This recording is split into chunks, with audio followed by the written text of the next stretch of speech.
Você sabia que muitos municípios estão cobrando um imposto que não deveriam cobrar? Vamos falar nesse vídeo sobre o ITBI. Meu nome é Erval Forni, sou advogado especializado em holding familiar. Por que esta cobrança fere a Constituição? Fique até o final e já deixe a sua curtida para apoiar o nosso canal e se inscreva para obter maiores informações. Vou explicar aqui o que é o ITBI. ITBI é o Imposto de Transmissão de Bens Imóveis. Ele incide sobre qualquer transação onerosa em inter vivos sobre imóveis. Ela não pode ser nem gratuita, como é a doação, e nem vindo de herança, que também é outro imposto, é o ITCMD. Existe um dispositivo na Constituição que trata da não incidência de um imposto sobre determinado fato. E essa não incidência, quando ela é prevista na Constituição, ela recebe um nome de imunidade tributária. E por que eu posso afirmar que esse tributo é inconstitucional? Fique aqui até o final para entender os seus direitos. O que é ITBI? Por exemplo, quando você efetua uma compra de um imóvel, incide sobre esse imóvel o Imposto de Transmissão de Bens Imóveis, o ITBI. Mas e quando você transfere para a sua empresa algum imóvel? Bom, aí começa o problema. A imunidade na integralização do imóvel ela é disciplinada na nossa Constituição. E existe uma diferença de uma imunidade incondicionada de uma imunidade condicionada.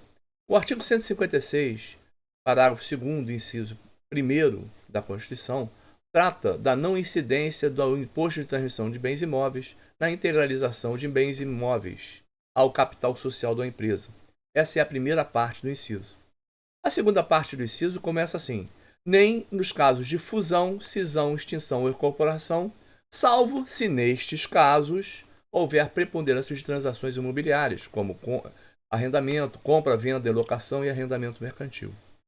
A questão que se rebate aqui é um erro de interpretação dos municípios com relação ao tema de repercussão geral 796 do Supremo Tribunal Federal. Esse tema de... como é que originou esse tema 796? Bom, lá em Santa Catarina houve um caso onde o contribuinte ele tinha R$ 802 mil de imóveis declarados no seu imposto de renda, vários imóveis, no valor total de R$ 802 mil, e eles abriram uma empresa e integralizaram R$ 24 mil no capital social e a diferença eles colocaram como reserva de capital. O que acontece? O município disse o seguinte: sobre os R$ 24 mil que eles integralizaram, eles concediam a não incidência. Mas sobre a diferença que ultrapassou esses R$ 24 mil, eles teriam que pagar o ITBI. Aí, o que aconteceu? O contribuinte entrou na justiça, ganhou na primeira instância, o município recorreu, perdeu na segunda instância, e aí esse caso subiu, bateu no Supremo Tribunal Federal. E a decisão do Supremo Tribunal Federal, ela é bem clara. Se você integraliza todo o valor dos imóveis que você tem declarado no imposto de renda no capital social da empresa, sobre todo esse valor não tem que pagar nenhum ITBI. A questão que nós temos discutido é porque alguns municípios, de forma em detrimento dos contribuintes, para aumentar a arrecadação de seus tributos, eles atribuem artificiosamente um valor venal para esses imóveis superior ao valor que é declarado no imposto de renda, e sobre essa diferença entre o valor que está na aquisição do imposto de renda e o valor venal que eles atribuem, eles cobram o ITBI sobre essa diferença. A questão aí é que aí já tem uma infringência ao tema repetitivo 1113 do Superior Tribunal de Justiça, o STJ, porque esse tema de repetitivo, ele afirma que o município não pode estabelecer, sem um procedimento administrativo, sem abertura no procedimento administrativo, um valor para esse imóvel, sem que haja a ampla defesa e o contraditório. Ele não pode utilizar uma base de dados para simplesmente arbitrar qualquer valor para o valor venal. Só que, além disso, o Supremo, ele em momento algum autorizou que os municípios efetuassem o pagamento, a cobrança do imposto sobre a diferença entre o valor venal e o valor que é declarado no imposto de renda. O que ele afirmou, o que ele autorizou é que se o contribuinte tem um valor venal de R$ 800 mil, por exemplo, coloca apenas R$ 50 mil como capital social, a diferença, ou seja, R$ 750 mil, ficar como reserva de capital, sobre esses R$ 750 mil tem que haver o pagamento do ITBI. Agora, sobre os 50 mil, não. Então, ele não pode simplesmente querer cobrar o ITBI sobre a diferença entre o valor venal que ele atribui, e ele atribui de forma artificial, sem dar chance ao contribuinte de discutir esse valor, se esse valor está correto ou não está correto, e cobrar essa diferença. Então, dessa forma, o STJ já firmou esse entendimento, e para o município colocar um valor diferente do que um valor que o contribuinte coloque, que existe uma presunção de veracidade desse valor, ele precisa abrir um processo administrativo, concedendo à parte interessada o direito de se defender. Não pode inventar o valor. Após o advento desse tema de repercussão 796, alguns municípios começaram a legislar cobrando a diferença do ITBI sobre essa diferença entre o valor de aquisição e o valor venal que eles arbitram. E utilizam como base para essa cobrança também o artigo 37 do CTN, do Código Tributário Nacional. E aí, para a gente explicar melhor como é que dá esse contexto histórico de quando foi editado esse Código Tributário Nacional, eu vou mostrar para vocês na tela uma comparação entre o Código Tributário Nacional com a Constituição, quando esse Código Tributário Nacional foi aprovado, e a Constituição atual. Então, o Código Tributário Nacional ele é de outubro de 1966. Quando ele foi aprovado, o que estava em vigor era a Constituição, a Emenda Constitucional número 18 de 65. E lá nessa Constituição existia um artigo 9º que estabelecia a incidência do tributo desse ITBI. Naquela ocasião, ela afirmava que competia aos estados o imposto sobre a transmissão a qualquer título de bens imóveis, por natureza ou seção física, como definidos em lei, e de direitos reais sobre imóveis, exceto os direitos reais de garantia. Então, lá na Emenda Constitucional 18 de 65, a competência era dos estados. Já na Constituição de 88, o artigo 156 estabelece que compete aos municípios instituir impostos sobre transmissão inter vivos a qualquer título por ato oneroso de bens imóveis por natureza ou acessão física e de direitos reais sobre imóveis exceto os de garantia, bem como cessão de direitos à sua aquisição. Só nessa primeira análise nós podemos constatar que a Emenda Constitucional 18 estabelecia como competência dos estados e a Constituição atual estabelece como competência os municípios. Então, quando o Código Tributário Nacional entrou em vigor, em outubro de 2016, ele se amoldava à Constituição em vigor, que era a Emenda Constitucional 1865. Então, o artigo 35 do Código Tributário Nacional, ele estabelecia o quê? O imposto de competência dos estados sobre a transmissão de bens imóveis e de direitos a eles relativos tem como fato gerador a transmissão a qualquer título da propriedade ou domínio útil de bens imóveis, por natureza ou acessão física, como definidos na lei civil. Inciso 2º, a transmissão a qualquer título de direitos reais sobre imóveis, exceto os de direitos reais de garantia. E no inciso 3º, a cessão de direitos relativos às transmissões referidas nos incisos 1 e 2. Como você pode observar, o artigo 35 ele estabelecia como competência dos estados o imposto, ou seja, ele se amoldava perfeitamente ao que definia a Emenda Constitucional de 1865. E a não incidência era previsto na Emenda Constitucional de 1865 da seguinte forma. Parágrafo 2º do artigo 9º. O imposto não incide sobre a transmissão dos bens ou direitos referidos neste artigo para sua incorporação ao capital de pessoas jurídicas, salvo o daquelas cuja atividade preponderante, como definida em lei complementar, seja a venda ou alocação da propriedade imobiliária ou a cessão de direitos relativos à sua aquisição. Então, o Código Tributário Nacional, quando ele foi aprovado, ele teve o status de lei complementar. O Código Tributário Nacional, no seu artigo 36, ele dispõe o seguinte: ressalvado o disposto no artigo seguinte, o imposto não incide sobre a transmissão de bens ou direitos referidos no artigo anterior. 1. quando efetuada para sua incorporação ao patrimônio de pessoa jurídica em pagamento ao de capital nela subscrito. 2. Quando decorrente da incorporação ou da fusão de uma pessoa jurídica por outra ou com outra. Parágrafo único.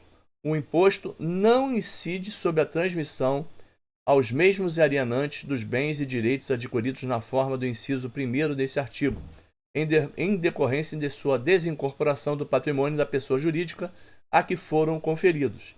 Aí vem o artigo 37 e diz o seguinte: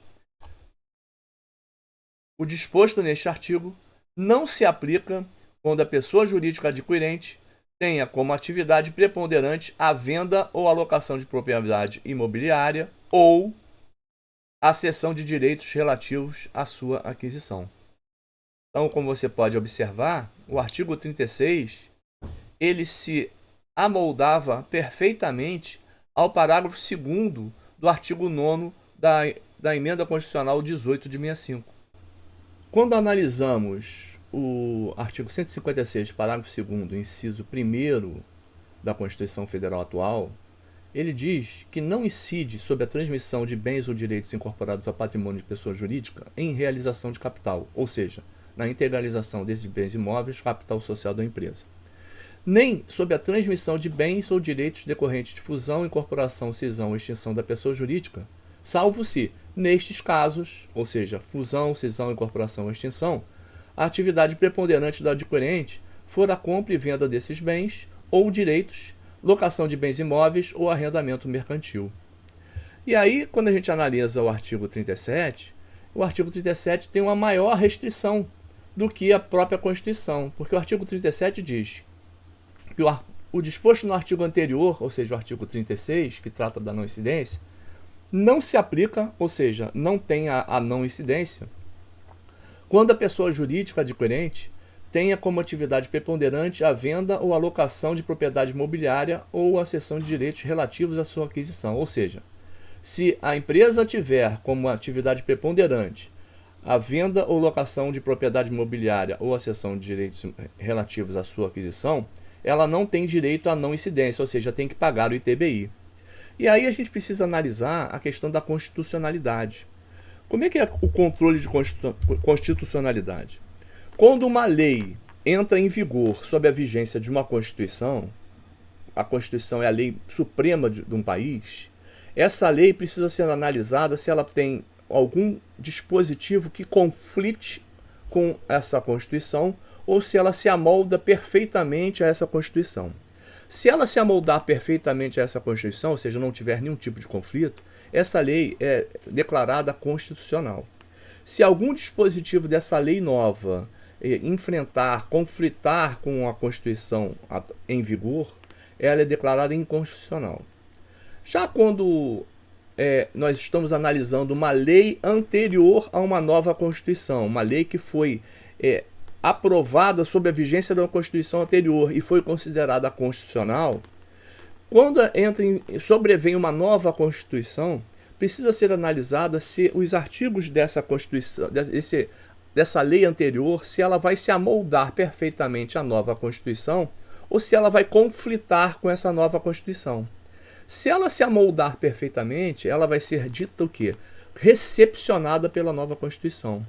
Se ela conflitar com essa nova Constituição, ela vai ser declarada não recepcionada. Então, quando uma lei ela é posterior a uma Constituição, se analisa se ela é constitucional ou não. Se uma lei é anterior à nova Constituição, ela é pesquisada, né, se ela foi recepcionada ou não recepcionada.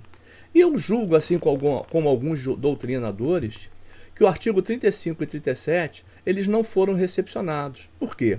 Porque, em primeiro lugar, o artigo 35 do Código Tributário Nacional diz que a competência para instituir e cobrar esse tributo é do Estado. E a Constituição atual diz que a competência é do município. Não pode uma lei anterior, ainda que com status de lei complementar, se sobrepor aos ditames da Constituição. A lei complementar ela é inferior à Constituição. Então, se ela diz que é do Estado e a Constituição diz do município, esse artigo 35 não foi recepcionado. Em segundo lugar, o artigo 37 ele impõe restrições para a concessão da não incidência superiores ao que diz o artigo 156, parágrafo 2º, inciso 1º da Constituição. Nesse artigo 156, parágrafo 2º da Constituição, diz que não incide o ITBI sobre a transmissão de bens ou direitos incorporados ao patrimônio de pessoa jurídica em realização de capital, ou seja, em integralização desses bens imóveis ao capital social. Então não pode o artigo 37 dizer que se a pessoa jurídica tiver preponderância de transações imobiliárias, que não será concedido, né? Porque se o artigo atual da Constituição ele não faz esse tipo de restrição, uma lei anterior que faz esse tipo de restrição não se amolda perfeitamente à atual Constituição. Então eu julgo que esse artigo 37, assim como outros, como o professor Kiyoshi Arada, esse artigo não foi recepcionado pela Constituição. E aí, com base no julgamento do tema 796 de repercussão geral do Supremo Tribunal Federal, alguns julgados foram aparecendo favoráveis aos contribuintes. E eu vou colocar aqui na tela os dois mais importantes, que são do próprio Supremo Tribunal Federal. A questão é que a discussão envolve valores elevados de arrecadação para os municípios. Então, é uma briga de cachorro grande, né? Então, a única forma de nos socorrermos dessa sanha arrecadadora dos municípios, uma dessas formas é nos socorrermos do próprio judiciário, já que um recurso administrativo, naqueles municípios que possuem uma lei instituída após o tema 796, autorizando a cobrança, esses municípios eles vão indeferir o pedido administrativo de não incidência. E a questão toda é que envolve, além desses impactos financeiros grandes, a insegurança jurídica, porque ora pode, ora não pode. E tudo isso, questão financeira, questão de insegurança jurídica, vai acarretar o aumento da judicialização. Ou seja, nós vamos sobrecarregar o Poder Judiciário com ações desse tipo. Quais seriam as soluções? Em primeiro lugar, o julgamento do tema 1348 do STF, o tema de repercussão geral 1348 do próprio Supremo Tribunal Federal. Esse tema, ele discute, os municípios ressuscitaram essa questão, levando em consideração que, se a empresa possui objeto social de compra, venda ou locação, se ainda assim essas empresas têm direito à não incidência ou não. Uma vez analisado, julgado esse tema, precisará ser rediscutido, ser feita uma revisão legislativa dos municípios. Um efetivo controle judicial sobre essas questões e uma maior conscientização da população sobre os seus direitos. Senhores, a cobrança é inconstitucional. Você pode e deve lutar contra ela. Esse é um direito seu. Em resumo, a cobrança do ITBI ela é inconstitucional. Então, recorra. Se esse vídeo ajudou você de alguma forma, deixe seu like aqui, compartilhe e encaminhe esse link para alguma pessoa que possa se beneficiar com ele. Não se esqueça de se inscrever no nosso canal. E se ainda assim restou alguma dúvida, entre em contato. Um grande abraço e fiquem com Deus.